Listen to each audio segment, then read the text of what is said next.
ቤተኛውን ጉዳይ ቢሆን ረሱልን መከተል ረሱልን መታዘዝ ግዴታ ነው። ጀነትን ልንገባ የምንችለው ረሱልን ሰለላሁ ዐለይሂ ወሰለም የታዘዝን ከሆነ ነው። አማ ረሱልን ያመጽን ከሆነ ባለባበስም ጉዳይ ሊሆን ይችላል፣ በሌሎችም አጀንዳዎች ረሱልን ያመጽን ከሆነ ጀነትን አንገባም። መልእክተኛው ሰለላሁ ዐለይሂ ወሰለም ምንድነው ያሉት? ኩሉ ኡመቲ የድኹሉነ አልጀነተ ኢላ መን አባ ቂለ ወመን ያእባ ያ ረሱለላህ ቃል መን አጣዐኒ ደኸለ አልጀነተ ወመን ዐሳኒ ፈቀድ አባ። ረሱል ሰለላሁ ዐለይሂ ወሰለም ምንድነው ያሉት? ኡመቶቼ ሁላቸውም ጀነትን ይገባሉ። ጀነት ግባ ሲባል እምቢ ያለ ሰው ሲቀራል። ለሰሐባዎች ገረማቸውና ጠየቋቸው፣ እንዴት ጀነት ግባ ሲባል እምቢ ይላል? ማን ነው ጀነት ግባ ሲባል እምቢ የሚለው? የሚልን ጥያቄ ለረሱል ሰለላሁ ዐለይሂ ወሰለም አቀረቡ። የአላህ መልእክተኛ ሰለላሁ ዐለይሂ ወሰለም ምን አሉ?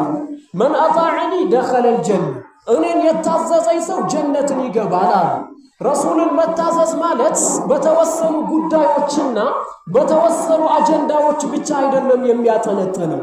በሁለመናችን ረሱልን ሰለላሁ ዐለይሂ ወሰለም መከተልና ረሱልን ተምሳሌት ማድረግ በእኛ ላይ ግዴታ ተደርጓል እና እኔን የታዘዘኝ ሰው ጀነትን ይገባል።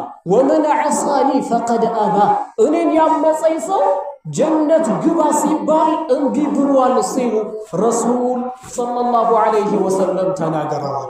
ማ አመርቱኩም ቢሂ ፈእቱ ሚንሁ መስተጣዕቱም ወማ ነሀይቱኩም ዐንሁ ፈጅተኒቡሁ፣ ያዘዝኳችሁን ነገር ከሱ የቻላችሁትን ያህል አምጡ፣ የቻላችሁትን ያህል ስሩ፣ የከለከልኳችሁን ነገር ግን ሙሉ በሙሉ ተከልከሉ ሲሉ የአላህ መልእክተኛ ሰለላሁ ዐለይሂ ወሰለም ተናገረዋል። ረሱልን ማመጽ የለብንም። አዩሃል ሙስሊማት፣ አለባበሳችን እስላማዊ መሆን መቻል አለበት።